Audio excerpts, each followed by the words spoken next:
Israël, Begin pratiquement acculé à la démission. Italie, à quelques heures de l'ultimatum, peut être une piste. Espagne, la chance s'est arrêtée à Dolores.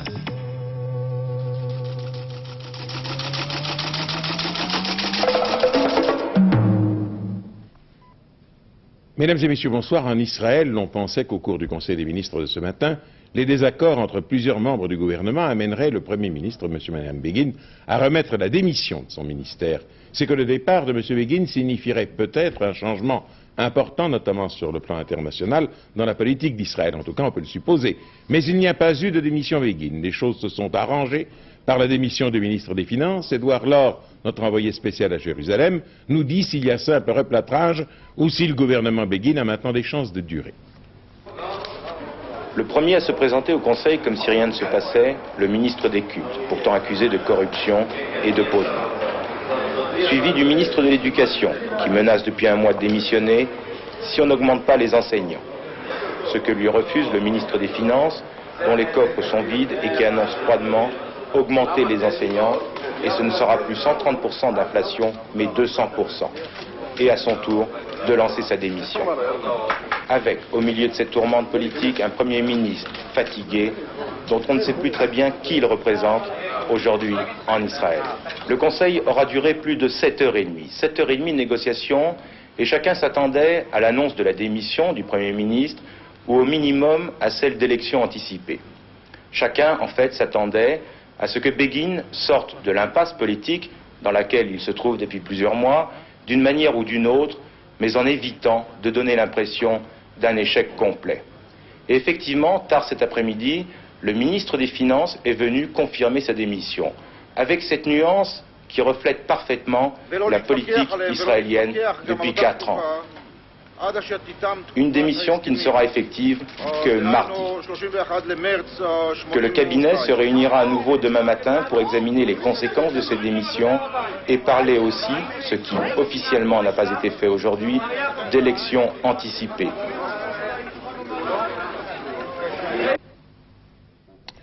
Tripoli-Libye, manifestation devant l'ambassade de France, organisée par une force africaine opérant en Libye, pour protester, selon Radio Tripoli, contre l'intervention française au continent africain. On ne sait pas de quelle force il s'agit exactement, ni qui elle comprend, mais elle proclamerait la lutte armée africaine pour détruire les intérêts français dans le monde, si la France, dit-elle, dit Radio Tripoli, persistait dans ses interventions. Alors, au Tchad, le gouvernement a exprimé le mécontentement du peuple tchadien en le disant à l'ambassadeur de France en Libye. D'autres développements.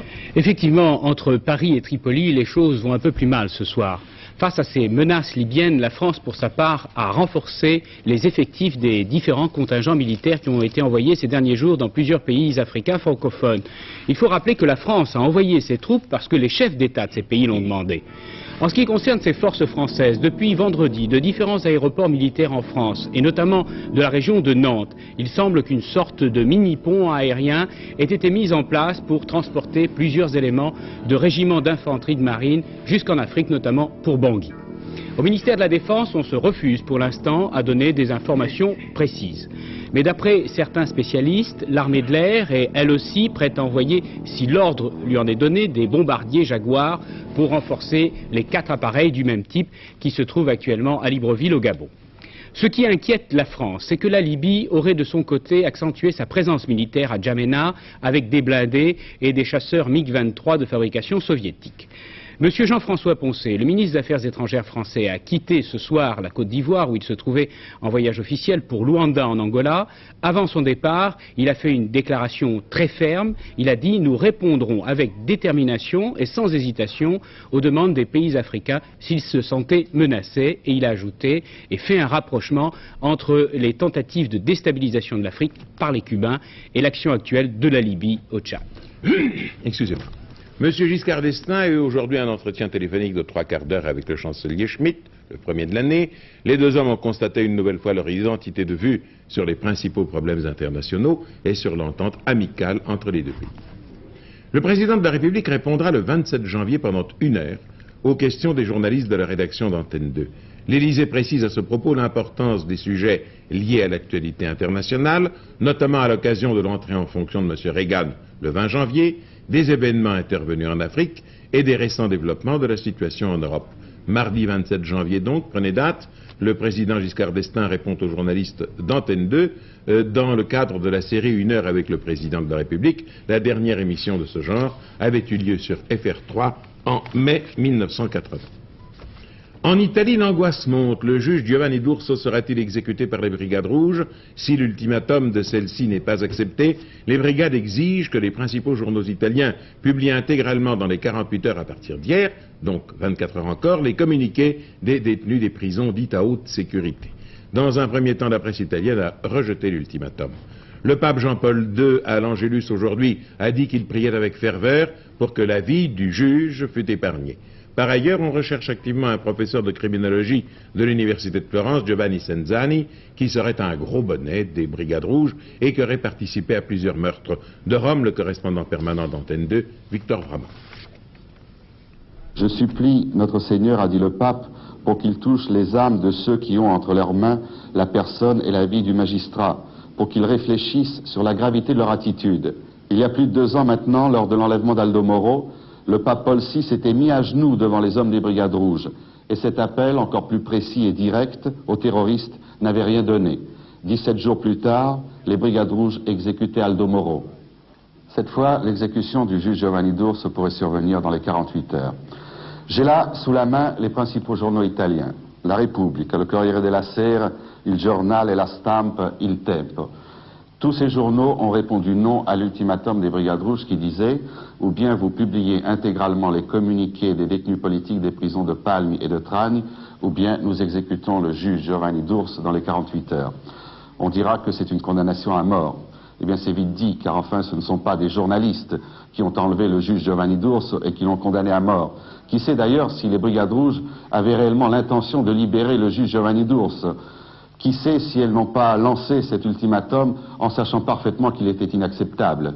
Nous refusons de faire de la propagande à celui qui est l'ennemi et qui n'est pas l'ennemi des journaux, mais qui est l'ennemi de 99% du peuple italien. Ce serait comme si dans une situation de guerre entre États, on se servait des otages pour dire vous allez publier des pages de propagande sur nos idées. C'est absurde et cette absurdité ne pouvait qu'être soulignée par les journalistes pratiquement de tous les journaux qui comptent dans ce pays. Tous les journaux publient en revanche la photo de Giovanni Senzani, sans doute à la demande de la police. C'est Giovanni Senzani qui aurait fourni à l'hebdomadaire L'Espresso l'interrogatoire du juge D'Urso par les Brigades Rouges. Mais c'est Giovanni Senzani lui-même qui aurait interrogé le juge Giovanni D'Urso.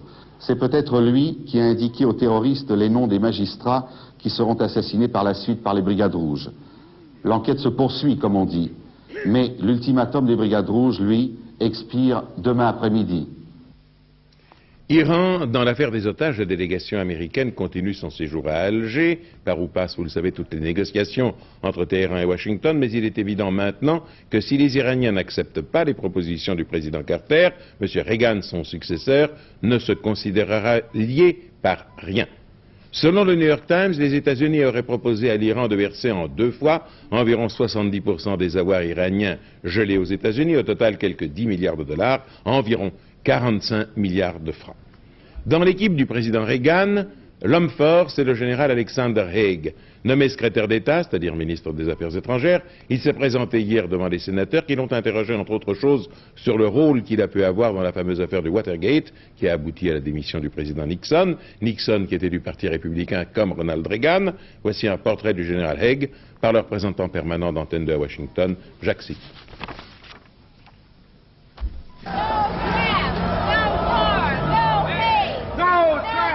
Vietnam, Cambodge, Chili, Watergate, les faits parlent d'eux-mêmes. Alexander Haig a été associé aux étapes les plus scabreuses de la vie politique et de la diplomatie américaine. Rien d'étonnant donc que sa nomination provoque des protestations. Mais Reagan a choisi Haig en rappelant par exemple le prestige et le respect qui entourent le nom de Haig dans les chancelleries européennes.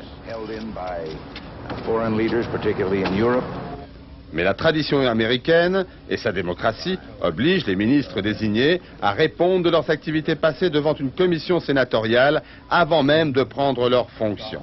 Pour le général Haig, 56 ans, secrétaire général de la Maison-Blanche au cours des derniers mois de la présidence Nixon, l'examen du Sénat est de taille. Il doit convaincre son auditoire, et donc le pays, qu'il a agi conformément à la loi ou, comme Haig l'a affirmé lui-même, dans les limites de la loi.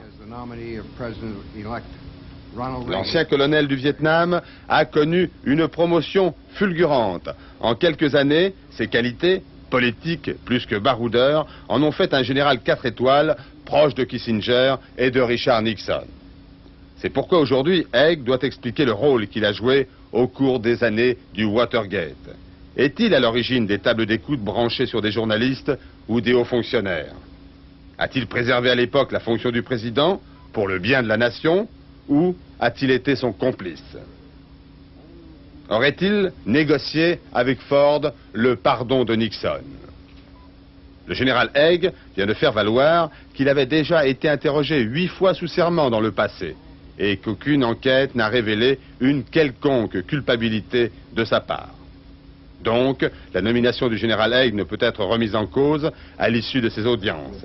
Elle marquera, au contraire, une étape importante dans la vie politique américaine. Et si la personnalité d'Alexander Haig provoque autant d'excitation, c'est bien parce que chaque Américain a compris que le retour de Haig aux affaires signifie le pardon du Watergate, mais aussi la bonne conscience américaine enfin retrouvée. Au Salvador, le mouvement d'opposition et de libération nationale, le Front Farabundo Martí, a lancé aujourd'hui un appel à l'insurrection générale. Le moment est venu, a-t-il proclamé, la victoire est certaine, la population du Salvador doit occuper son lieu de combat. Pologne. Aujourd'hui, M. Kania, premier secrétaire du Parti communiste, a refusé la création d'un syndicat Solidarité parmi les paysans. Solidarité dans son ensemble, pardonnez-moi, est véhémentement critiqué par Radio Moscou aujourd'hui. Et d'autre part, le gouvernement polonais prépare une réforme économique axée sur le profit, ce qui est nouveau là-bas. Les entreprises polonaises qui ne seraient plus rentables, comme l'on dit, seront obligatoirement réorganisées et, s'il le faut, liquidées. Les délégations syndicales françaises se succèdent en Pologne. La semaine dernière, c'était la CFDT. Cette fois-ci, c'est... Nous ne sommes pas des naïfs. Nous pensons effectivement qu'il doit y avoir en Pologne des gens qui sont attachés à déstabiliser le socialisme. Mais dans leur grade de masse, d'après ce que nous avons constaté, parce que nous avons posé directement la question, les travailleurs dans leur grande masse et aussi les dirigeants syndicaux que nous avons interrogés estiment que la Pologne est un pays socialiste, doit rester socialiste évidemment, avec des améliorations à apporter pour que le socialisme soit un socialisme vraiment démocratique. Qu'est-ce que vous pensez de Wałęsa comme homme et comme syndicaliste? Vous savez, nous sommes toujours très prudents lorsqu'il faut porter des appréciations sur les hommes. Ce n'est pas dans un contact d'une heure, 1 heure et demie ou 2 heures qu'on peut apprécier et porter des qualificatifs sur les hommes. Ce que nous avons constaté chez Lech Wałęsa, c'est d'abord la volonté d'établir des relations fraternelles avec la CGT. C'est d'abord sa volonté de défendre efficacement l'intérêt des travailleurs tout en tenant compte de la situation du pays. Et ce que nous avons constaté aussi chez Wałęsa, c'est son affirmation disant qu'en ce qui le concerne, il ne voyait pas d'autre avenir en Pologne qu'un avenir socialiste. On votait aujourd'hui dans le département de l'Eure pour élire un successeur comme député à l'ancien ministre M. René Tomasini, RPR, qui est devenu sénateur aux élections de septembre dernier. Comme on pouvait s'y attendre, le taux de participation a été très faible, environ 60%, par rapport au taux de participation de mars 78. Il y avait eu 85%, vous voyez, la différence est sensible. Mais nous n'avons pas encore de résultats significatifs. D'autre part, à l'élection municipale de Sablé, dans la Sarthe, c'est le candidat de la majorité qui a été élu au premier tour, M. François Fillon. Il s'agissait de pourvoir au remplacement du siège qu'occupait M. Joël Le Teul, maire de la ville et ministre de la Défense décédé. Après l'incendie de La Hague, les syndicats forces ouvrières de l'industrie nucléaire demandent dans une formule sévère, vous en jugerez, la démission de la direction du centre de retraitement qui a, je cite Forces ouvrières, fait la démonstration de son incapacité et de son irresponsabilité devant une situation dont nul ne peut actuellement mesurer l'ampleur ni les conséquences éventuelles sur les travailleurs et les populations environnantes. Fin de citation. Et cette dépêche, à l'instant, une chercheuse du département des applications militaires du commissariat à l'énergie atomique de Bruyères-le-Châtel, dans le département de l'Essonne, est morte jeudi, il y a 3 jours à Paris, d'une leucémie directement liée à son activité professionnelle. C'est ce qu'indique aujourd'hui la famille de la chercheuse décédée. Demain lundi à 20h35, carte sur table avec pour invité le nouveau grand rabbin de France, le professeur René Sirat. La communauté juive de France compte 650 000 membres et il serait évidemment faux de croire que ces 650 000 Français de confession israélite sont tous du même avis en ce qui concerne les événements actuels, par exemple. Entre autres questions, que pensent les Français de confession israélite de l'évolution des rapports entre la France et Israël? Le grand rabbin Sirat a là-dessus des idées tout à fait précises. Une autre question importante, y a-t-il résurgence d'un racisme spécifiquement anti-juif? Bref, l'émission de Jean-Pierre Elkabbach et d'Alain Duhamel s'annonce tout à fait passionnante. Demain à 20h35, carte sur table, réalisée par Jean Cazenave. Madame Giscard d'Estaing, l'épouse du président, effectue une visite semi-privée en Égypte. Madame Giscard d'Estaing, l'épouse du président, effectue une visite semi-privée en Égypte. Elle s'intéresse particulièrement aux questions d'archéologie et elle a présidé ainsi hier les cérémonies marquant le centenaire de IFAO, c'est-à-dire l'Institut français d'archéologie orientale. Rappelons que récemment, on a prêté au ministre français des universités, Madame Sagné-Séité, le projet de vouloir réformer profondément les écoles françaises à l'étranger. Du Caire, le représentant permanent d'Antenne 2, Pierre Serrat. L'Institut français d'archéologie orientale fut créé il y a 100 ans par un décret de Jules Ferry avec pour mission l'étude des antiquités égyptiennes, de l'histoire, de la philosophie et des antiquités orientales. C'est le pendant oriental donc des écoles françaises de Rome, d'Athènes et de Madrid. Les cérémonies du centenaire ont été placées sous le haut patronage du président de la République, qui s'est fait représenter pour la circonstance par Madame Valéry Giscard d'Estaing, que Madame Sadat a accompagnée. L'Institut du Caire peut se prévaloir d'un bilan séculaire particulièrement brillant, notamment en égyptologie bien sûr, où son champ d'action s'étend sur 5000 ans d'histoire et de civilisation, mais aussi sur le plan égyptien, copte et islamique.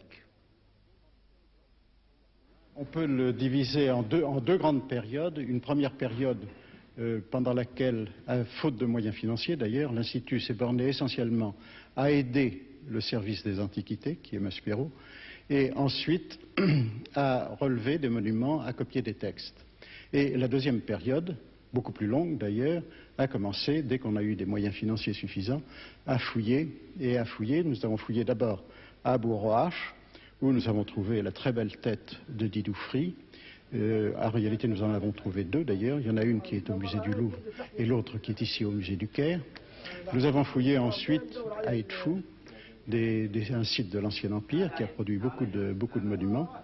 Et enfin, c'est peut-être l'œuvre majeure, en attendant celle des oasis sur laquelle nous sommes maintenant, nous avons fouillé le village des artisans de Der el-Médineh, qui a apporté énormément de documents écrits, du papyrus, des ostracas et des tombes décorées qui ont été dégagées par nous. Pour réaliser une tâche aussi vaste, il faut bien sûr des moyens, en argent, en matériel et en hommes, pour fouiller, pour creuser, car ici, comme dans la fable, c'est le fond qui manque le moins. Les moyens sont essentiellement pour la recherche ici, à l'Institut même, c'est la bibliothèque. D'une part, la bibliothèque avec tous ces livres qui s'est créée un tout petit peu à la fois. Elle a commencé dès 1880, les premiers livres ont été achetés en 1880, et elle s'enrichit constamment. Elle a maintenant plus de 60 000 volumes. Elle couvre toute la période pharaonique, elle couvre également l'histoire gréco-romaine, et maintenant nous avons tout un département pour l'histoire islamique, pour l'islamologie et pour l'arabe. Bon, alors, et sur le terrain? Alors, sur le terrain, nous avons les équipes, les topographes, des photographes, des dessinateurs, qui relèvent les monuments et qui accumulent les documents. Nous avons, à côté de cette pièce, vous avez une salle où il y a tous les ostracas qui sont en cours d'étude pour la publication, les papyrus également. Nous avons fait à Edfou une très grosse trouvaille, il y a déjà pas mal d'années, une jarre très grande jarre qui était remplie de papyrus, et tous ne sont pas encore lus. Alors vous les lisez, vous les transcrivez et vous les publiez? Oui, et on les publie. Alors le second moyen qui est très important pour l'Institut et qui lui a été créé dès 1898, c'est l'imprimerie, qui a d'abord été une filiale de l'imprimerie nationale. C'est l'imprimerie nationale qui nous a fourni les premiers caractères et qui maintenant est entièrement indépendante et qui publie, bon an mal an, à peu près entre 15 et 20 ouvrages par an. Un accident hors série, un camionneur est resté coincé pendant 12 heures, toute une nuit, dans son camion sans recevoir de secours. C'était avant-hier et c'était en contrebas de la Nationale 19 en Haute-Marne, près de Chaumont. Ses jambes étaient sous le volant et il avait la tête en bas sans jamais parvenir à se décoincer. Il souffre d'un traumatisme crânien et de diverses fractures aux jambes, mais ses jours, fort heureusement, ne sont pas en danger. Le plus important tournoi de football de ces 2 dernières années, le Mundialito, réunissait tous les vainqueurs de la Coupe du Monde de football depuis sa création. Ce Mundialito a vu la victoire de l'Uruguay par 2-1 face au Brésil, un match qui n'a pourtant pas atteint les plus hauts sommets. Voici les buts de la rencontre par Olivier Ray. Un stade en délire, des joueurs ivres de joie, un spectacle typiquement sud-américain qui vaut le coup d'œil. Cela se passait hier soir au stade du Centenario à Montevideo. 70 000 spectateurs saluaient à leur façon la victoire de leur équipe sur le Brésil en finale du Mundialito. Mais pour obtenir ce succès, les joueurs de l'Uruguay en maillot bleu ont souffert face à une équipe brésilienne bien organisée. À la 50e minute de jeu, après un premier tir de Ruben Paz repoussé par Leite, mais repris victorieusement par Barrios, l'Uruguay ouvre la marque. Ce but ne décourage pas les Brésiliens qui, avec calme, reprennent leur domination. Et à la 62e minute de jeu, sur une attaque du Brésilien Socrates, le défenseur uruguayen Oliveira commet une faute qui est sanctionné d'un pénalty par l'arbitre autrichien M. Lindmayer, et Socrates se fait justice lui-même. 1-1 après plus d'une heure de jeu. Dans le stade, le public est inquiet, mais à 8 minutes du coup de sifflet final, Victorino offre le but de la victoire à l'Uruguay. Un but presque historique, un but que les Uruguayens ne sont pas prêts d'oublier.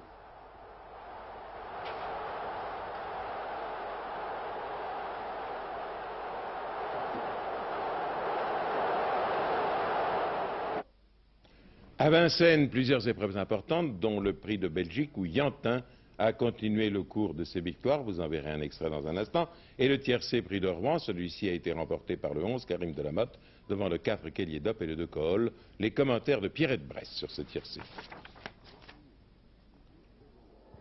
Karim Delamotte, qui est en tête du peloton depuis le début de la course, a toujours quelques longueurs d'avance en abordant le dernier tournant. Kelly Dop et Kemia le surveillent de près, attendant l'instant propice pour lancer leur attaque. Ensuite, Jackie Valls à la corde, c'est le numéro 7 qui vient très fort, et Calmi. À la sortie de ce tournant, l'ordre n'a pas changé. Toujours Karim Delamotte en tête, devant Kelly Dop, Kemia, Calmi. Jackie Valls qui devient très dangereux maintenant, et Kohol qui fait une très belle remontée à l'extérieur du peloton. Pour aborder la ligne droite, Karim Delamotte s'accroche courageusement pour maintenir son avance. C'est une très belle lutte qui s'engage avec Kelly Dop mené par Le Goujon et Kohol tout à l'extérieur, casaque noire, toque rose. Mais Didier Daen connaît si bien Karim Delamotte qu'il peut lui demander le maximum sans risquer de le mettre à la faute. Sa victoire de bout en bout est une belle performance. Deuxième, Kelly Dop, troisième, Kohol. Arrivée du tiercé, 11-4-2.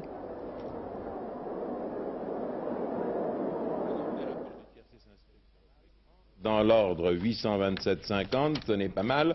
Dans un ordre différent, 165-50. Et puis, il y avait, je vous l'ai dit, le prix de Belgique qui tirait son intérêt principal de la première apparition en Europe d'une jument américaine, Classical Way, championne du monde, et puis aussi du fait que Jorki rendait 25 mètres à Yantin. Voici les deux passages essentiels de la course. Nous l'avons filmé avec André Soa ralenti. Classical Way est en tête au départ. Seulement, cette jument américaine qui découvre, avec de très belles battues d'ailleurs, la piste de Vincennes et ses difficultés, n'ira pas jusqu'au bout. Elle a manqué peut-être un peu de distance, et à la fin, c'est Yantin qui va conserver l'avantage sur Jorqui, Kazakh vert et jaune, qui termine aisément. Il rendait 25 mètres dans le Prix d'Amérique dans 15 jours. Jorqui, Yantin et tous les autres d'ailleurs seront à distance égale. Mais bravo pour Yantin qui en est à sa 10e victoire consécutive, je crois, sinon davantage, dans la région parisienne. En Espagne, un village heureux, non pas qu'il soit sans histoire, qui n'a pas d'histoire dans le monde actuel, mais dans ce village, tout le monde ou presque a gagné au loto. Denise Boer ne fait pas partie des gagnants, mais elle est allée leur rendre visite afin de partager un peu leur joie. Voici son reportage. À Dolores, près d'Alicante, peu de chômeurs. Il y a 15 jours, le village joue à la loterie. Le numéro 60 076 sort, ils sont nombreux à l'avoir joué, et voilà 3 250 millions de pesetas qui s'abattent sur la commune. Multiplié par 0,6, vous trouverez la somme de 5,5 milliards de nos centimes. Alors, certains perdent la tête, d'autres achètent de grosses cylindrées. C'est le cas de Manuel. Il a 23 ans, il a gagné une somme équivalente à 3 millions de francs.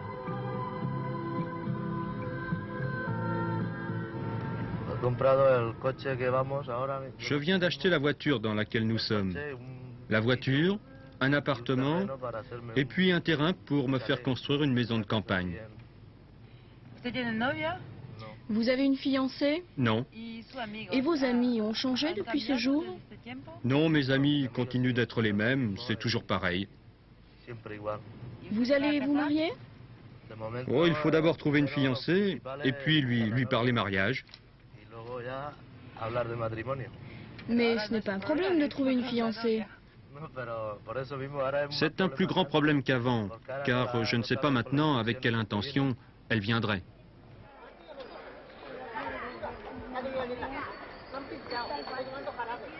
Joueur invétéré, José Luis Juan María en est un. Footballeur professionnel, il a tenté ce jour-là sa chance et il a gagné 6 millions de francs. Je joue aux cartes et j'aime ça, le poker, etc. Alors je pourrais jouer un peu plus sans problème et je jouerai sans doute plus fort au poker.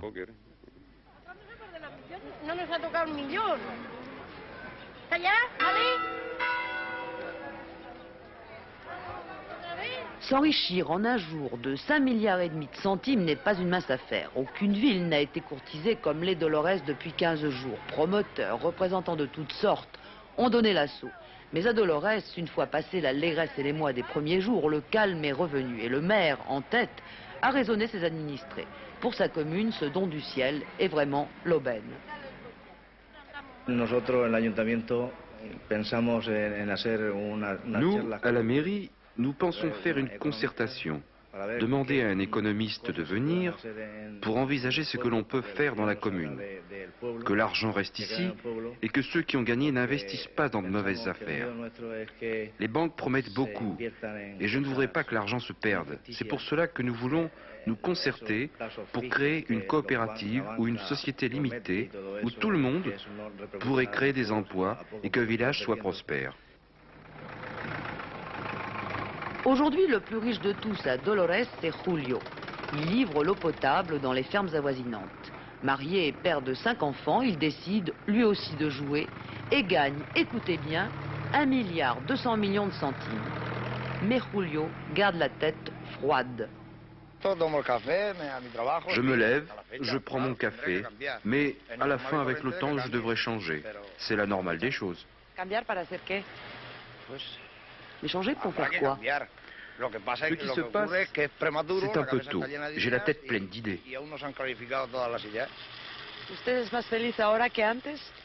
Êtes-vous plus heureux qu'avant? Bien sûr, je n'ai plus de problème d'argent. Ma famille est en bonne santé, et la santé, c'est plus important que l'argent.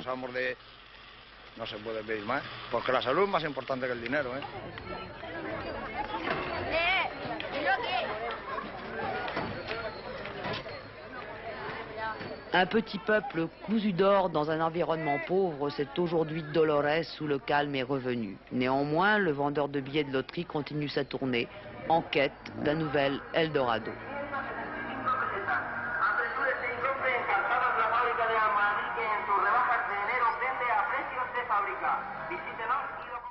20h19, une dépêche de l'AFP, une précision par rapport à ce que je vous disais tout à l'heure sur la mort d'une chercheuse au Centre de l'énergie atomique, au commissariat à l'énergie atomique. On confirme aujourd'hui de bonnes sources le décès de Madame Renée Breugnot, chercheuse du département des applications militaires à Bruyères-le-Châtel, Essonne, mais on dément qu'il soit dû à un accident du travail.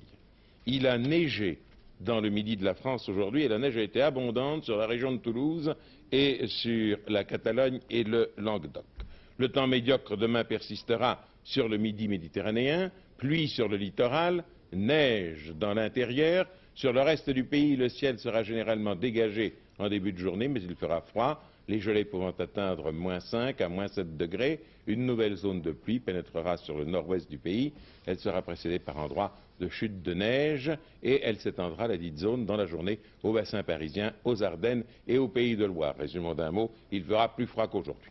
Vers 23 h, c'est Pierre Alain qui vous donnera les dernières informations. Demain, Antenne 2, midi, Daniel Bilalian recevra Pierre Schaeffer, ancien chef du service des recherches de l'ORTF. Et demain, à 20 h, vous retrouverez Patrick Poivre d'Arvor. Bonsoir, notre édition est terminée. Bonne soirée, merci.